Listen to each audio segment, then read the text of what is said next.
The morning had started like any other, sunlight streaming through the lace curtains as I sipped my coffee and watched the neighborhood come alive. Birds chirped, joggers passed by, and the distant hum of traffic created a comforting rhythm. But that ordinary day would soon shatter the calm I had clung to for months. My granddaughter, Emma, had been unusually quiet while coloring at the kitchen table, her tiny hands carefully shading inside the lines. Then, in a whisper that cut through the air like a knife, she said words that froze my blood. "Grandma, I heard Mommy and Daddy say they are putting you in a home today and taking your money." I froze, staring at her wide, innocent eyes.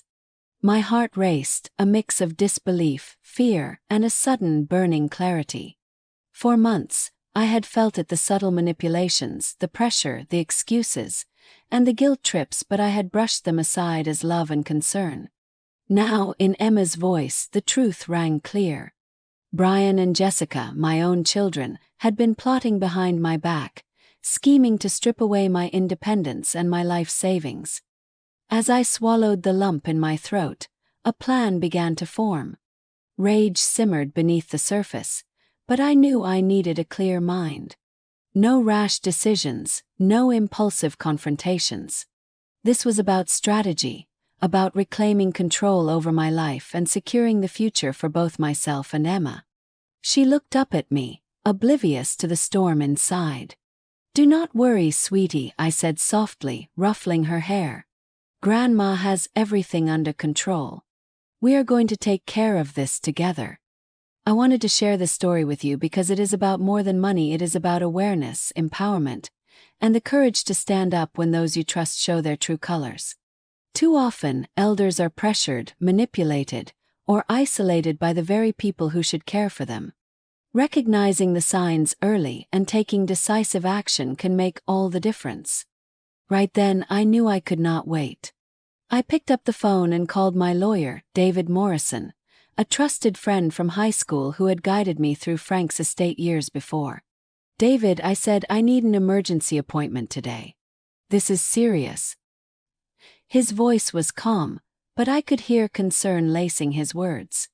"We will handle it," he assured me, and I felt a spark of hope. Next came the bank. I needed to understand exactly what assets were at risk and how quickly I could protect them. With each confirmation that my funds were intact, my confidence grew. This was no longer just about defending myself, it was about sending a clear message: manipulation, deceit, and greed would not win. Emma, unknowingly, had become the catalyst for a turning point in our lives. Her innocent observation had revealed a hidden threat and sparked a plan that would take years of careful preparation and calculation to execute. And now, as I watched her twirl a crayon in her tiny fingers, I promised myself that I would protect her, and I would protect what was rightfully mine. If you have ever felt overlooked, underestimated, or pressured by those you love, this story is for you. Stay with me as I share how I reclaimed my independence, confronted betrayal, and turned a moment of fear into a powerful journey of justice and personal empowerment. And if you find value in this story, do not forget to like, subscribe, and share, because every voice matters, and every story deserves to be heard. The revelation from Emma's innocent words had set in motion a chain of events that Margaret knew she could not ignore, and from that moment on, every decision she made was guided by both caution and resolve. She had always prided herself on her independence, on the life she had built through decades of hard work, but the realization that the people she had loved and trusted most, her own children, were plotting to betray her shook her to the core. Yet, as the initial shock faded, a quiet determination took its place. She refused to be a passive victim in her own home, and she refused to let Emma witness a world where betrayal went unchecked.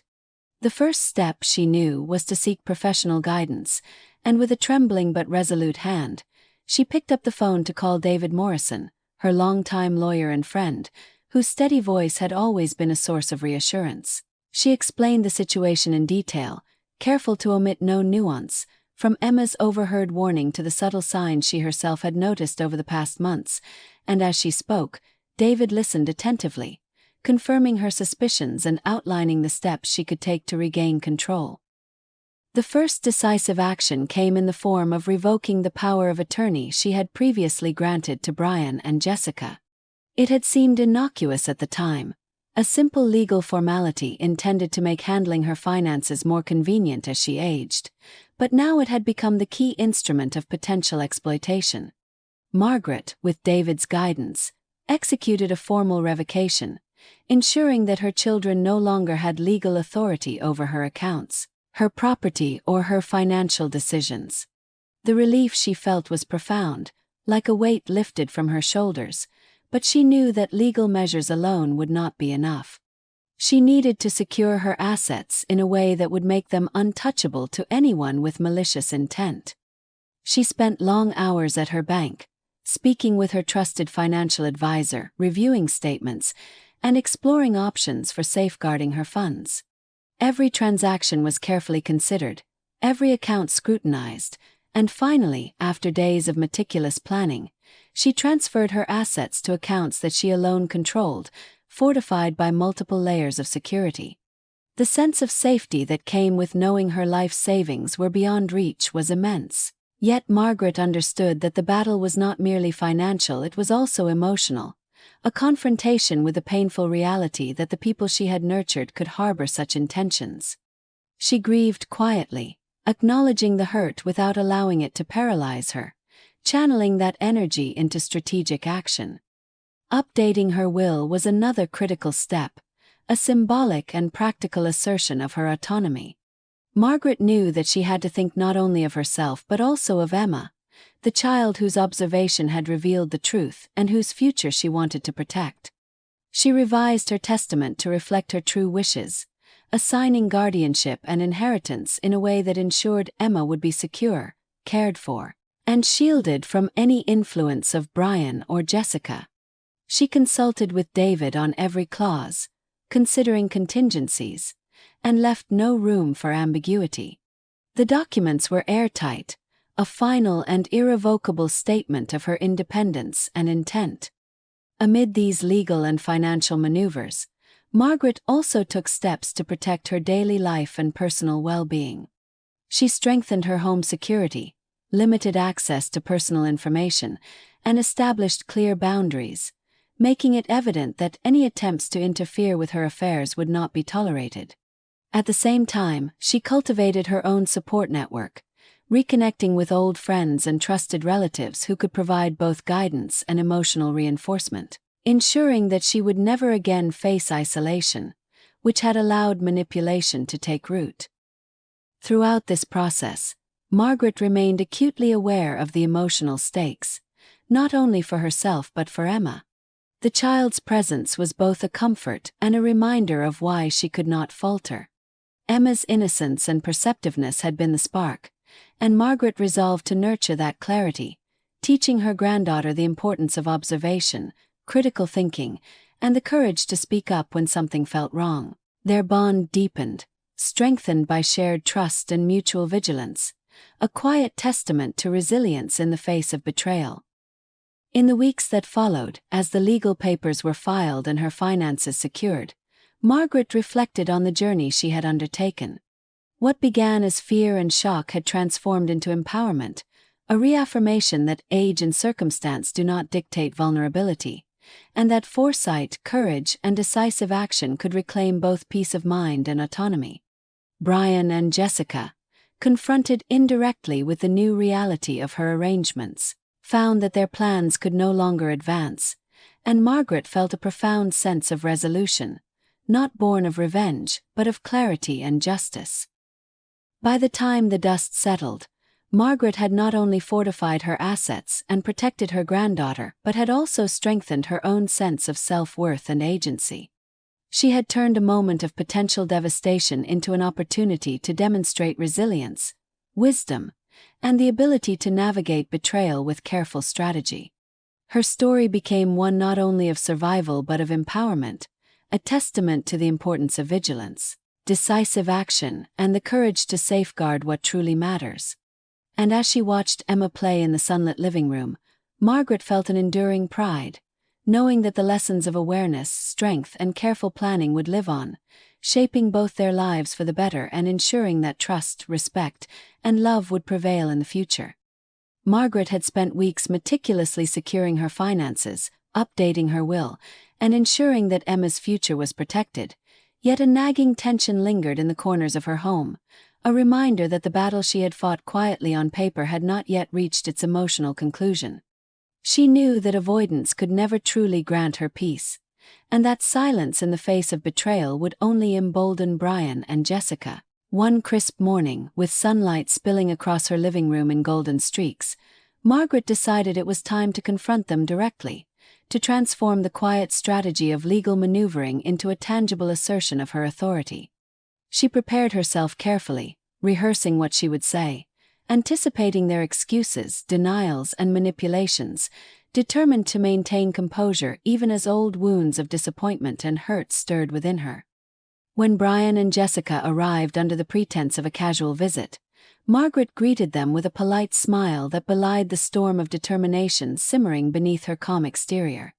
They had no inkling of the measures she had taken, and their confidence, built on years of assumption that she would remain passive and compliant, made them appear even more vulnerable in the light of her newfound resolve. Margaret led the conversation with careful precision, first addressing the innocuous topics of the day to prevent immediate defensiveness, and then gradually steering toward the matters at hand.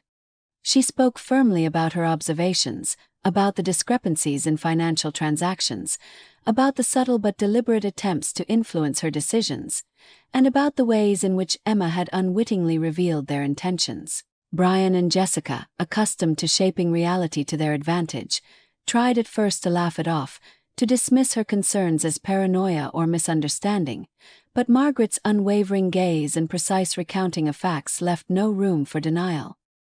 As the conversation deepened, Margaret's voice carried not anger but clarity, a steady articulation of truth that cut through years of manipulation and obfuscation.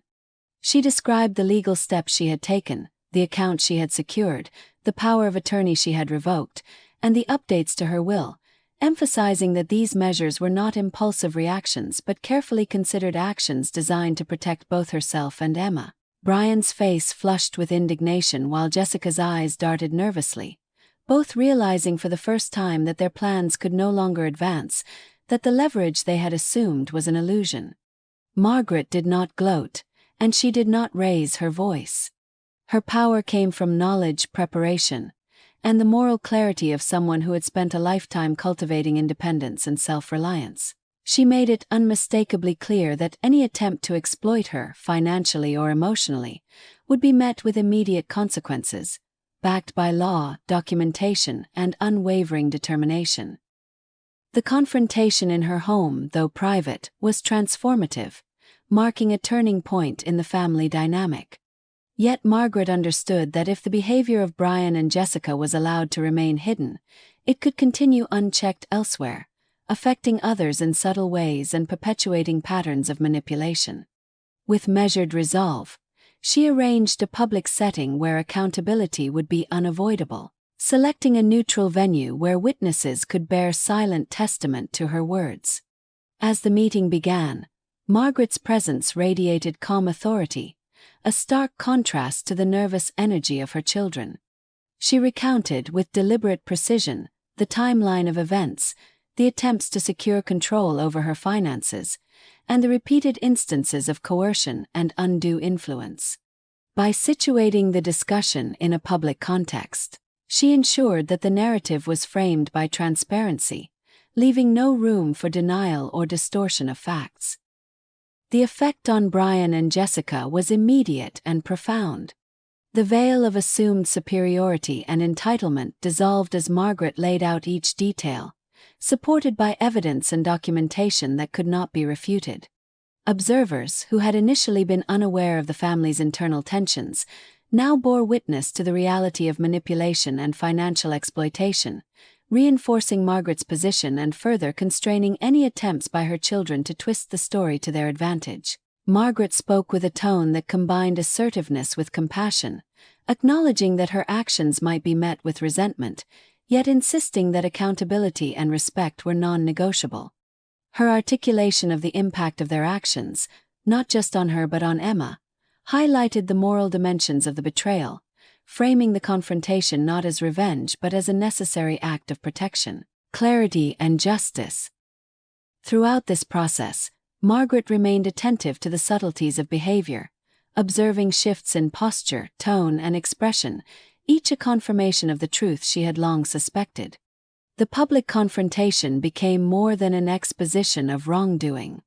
It evolved into a demonstration of resilience, a live illustration of the power of preparation, awareness, and steadfastness in the face of betrayal. Margaret did not allow emotions to dictate her words. Instead, she relied on facts, legal structures, and the moral high ground she had secured, ensuring that the confrontation was both impactful and constructive. Brian and Jessica, confronted not only with evidence but with the unwavering presence of someone who had refused to be intimidated, could do little beyond murmur weak protests and attempt to reclaim a narrative that had long since slipped from their grasp. By the time the public meeting concluded, Margaret felt a profound sense of resolution. She had exposed the financial manipulation and emotional exploitation that had threatened her peace, and she had done so with dignity, foresight, and a commitment to truth. The experience, though draining, affirmed her agency and underscored the importance of confronting wrongdoing directly when avoidance would only empower deception. Margaret returned home with a renewed sense of purpose, aware that while the past could not be changed, the future could be safeguarded through vigilance, strategic action, and the courage to assert boundaries. Emma, observing quietly, absorbed lessons far beyond her years, that protection of self and loved ones requires clarity, courage, and the willingness to confront even those closest to us when trust has been violated. In this convergence of legal savvy, emotional intelligence, and moral clarity, Margaret had not only defended her assets and her autonomy but had reclaimed the integrity of her family narrative, demonstrating that strength, preparation, and the refusal to tolerate exploitation could transform vulnerability into empowerment. Margaret had always known that deception could wear many faces, but nothing prepared her for the depth of betrayal that lay hidden beneath the carefully constructed facades of her children, especially Brian. As she sifted through documents and old correspondence, guided by the meticulous notes she had kept since the first signs of manipulation appeared, a chilling pattern began to emerge, revealing a web of deceit that stretched far beyond her initial suspicions. Each page she examined, each bank statement she cross-referenced, added clarity to a picture she had feared but hoped would never materialize. Brian had not only conspired to seize her assets but had orchestrated an elaborate scheme that involved siphoning off $500,000 from Frank's life insurance, exploiting the trust of someone who had once been a close friend, and deceiving Frank's mistress in ways that spoke to a long-term, calculated strategy of self-interest. The betrayal was personal, financial, and profoundly disillusioning, shattering the illusions of loyalty and familial trust she had once held. The revelation hit Margaret with a mixture of sorrow and determination, a blend of grief over the moral corruption she now faced and a steely resolve to prevent further harm. She had long been preparing for challenges within her own household, but the extension of Brian's schemes into the broader lives of others demonstrated a level of manipulation she had not fully anticipated. Every act of dishonesty, every secret transaction, and every calculated lie formed a trail that Margaret traced carefully, not only to protect herself but to ensure that justice could follow. She recalled conversations with Emma, her granddaughter, whose innocent warnings had first alerted her to the possibility of wrongdoing, and Margaret felt a renewed sense of purpose. It was no longer merely about defending her own assets but about unmasking the full scope of deceit that had been allowed to fester unchecked.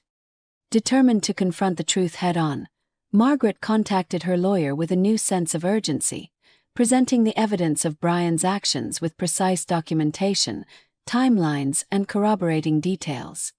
She and her legal advisor discussed the implications of these findings, mapping out how to address both the financial theft and the emotional manipulation that had ensnared Frank's life and his confidants. Margaret realized that the web of deceit extended into relationships she had only known superficially, touching the lives of people who had unknowingly become pawns in a larger scheme, and this understanding deepened her commitment to ensuring that no further harm could be done.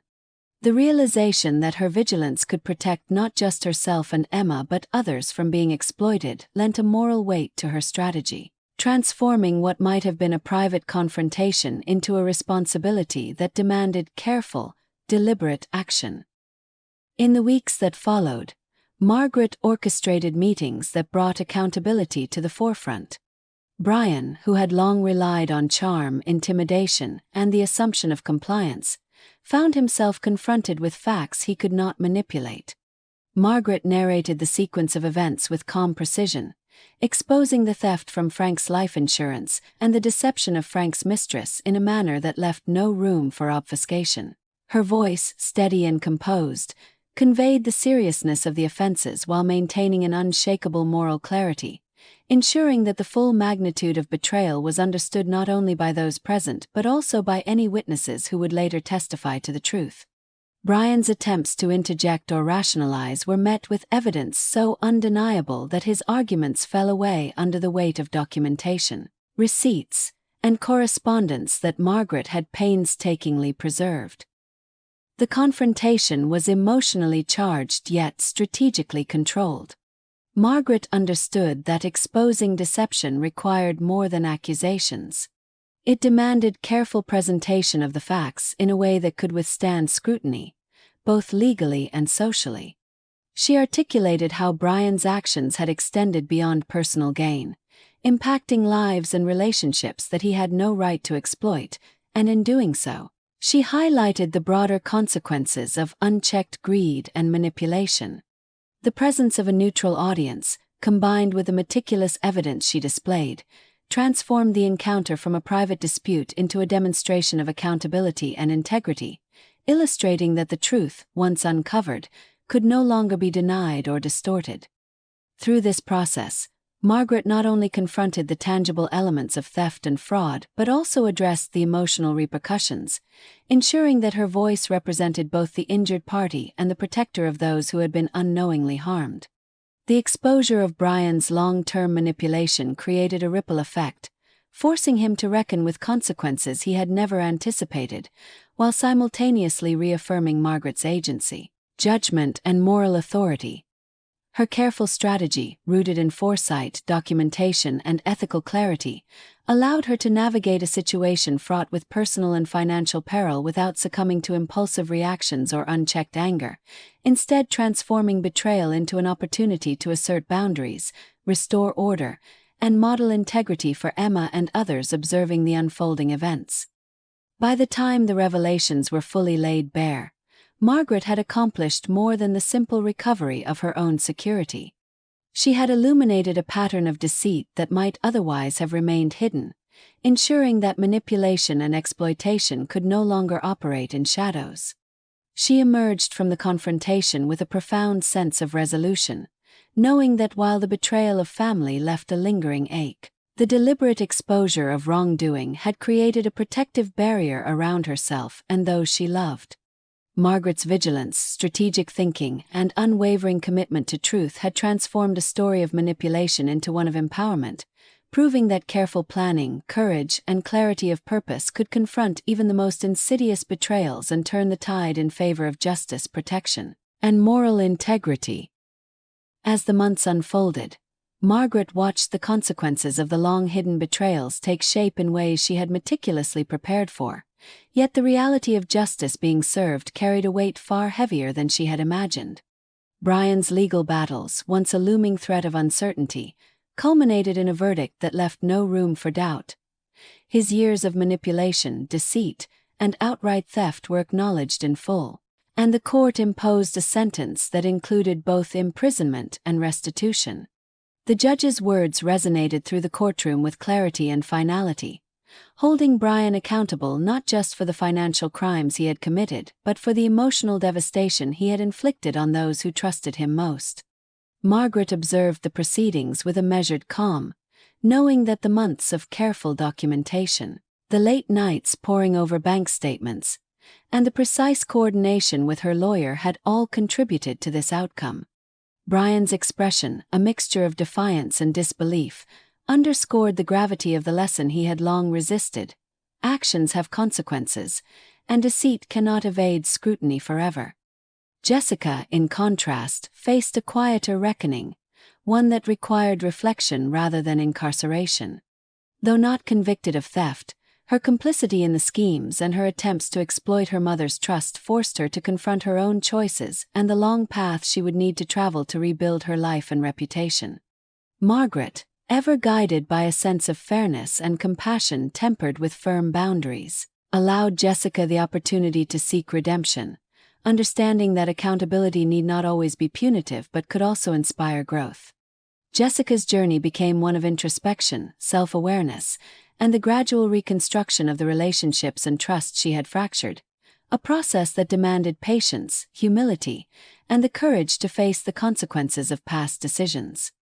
For Margaret herself, the aftermath of exposing Brian and Jessica and seeing justice enacted was transformative in ways that went beyond material security.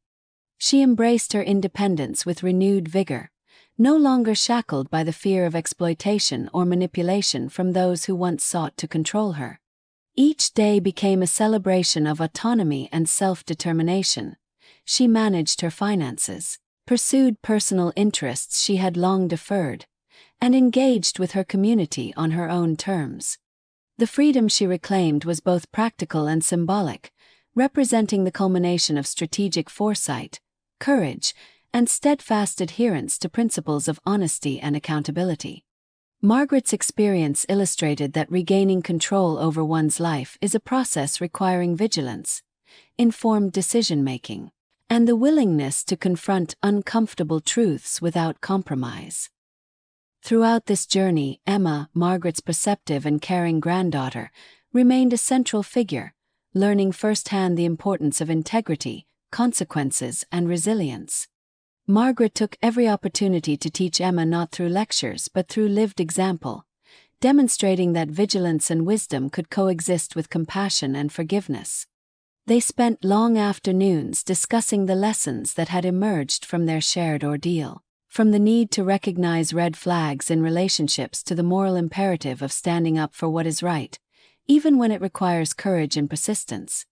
Emma observed Margaret's meticulous planning, her strategic consultations with legal advisors, and her calm but firm confrontations with Brian and Jessica, absorbing the nuanced understanding that life often demands both prudence and moral clarity. The broader community also took note of Margaret's story, as friends and neighbors recognized the courage it took to address familial betrayal openly and constructively. Her example became a touchstone for conversations about elder rights, financial security, and the importance of transparency in family affairs, highlighting the critical intersection between personal empowerment and social awareness. Margaret's actions, grounded in preparation, patience, and principle, illustrated that confronting wrongdoing no matter how close to home can restore balance, uphold justice, and reinforce the ethical foundations that bind communities together. In time, the emotional wounds began to heal, replaced by a profound sense of security, purpose, and self-assurance. Margaret no longer lived in the shadow of potential exploitation. She had regained not just her assets, but her dignity, confidence, and the knowledge that she could navigate complex challenges with resilience and wisdom. Emma, inspired by her grandmother's steadfastness, began to emulate these qualities in her own life, learning that honesty, vigilance, and moral courage are essential tools for navigating both personal relationships and broader societal interactions. Together, Margaret and Emma fostered an environment of trust, respect, and ethical grounding, transforming the painful experiences of betrayal into enduring lessons about integrity, perseverance, and empowerment. As viewers, the story of Margaret's journey stands as a compelling testament to the importance of awareness, preparation, and moral courage in confronting manipulation and deceit. It is a reminder that even in the face of betrayal, one can reclaim autonomy, enforce accountability, and model resilience for younger generations. Margaret's life, transformed by vigilance and decisive action, demonstrates that justice is not merely a legal concept but a lived principle, attainable through foresight, determination, and unwavering commitment to what is right. Thank you so much for watching this story unfold. If Margaret's journey inspired you, remember to like this video, subscribe to the channel for more real-life stories of courage and resilience, and share it with friends who value lessons in integrity, vigilance, and empowerment. Your support helps keep these stories alive and ensures that more people can learn from experiences that illuminate the path toward honesty, accountability, and self-determination.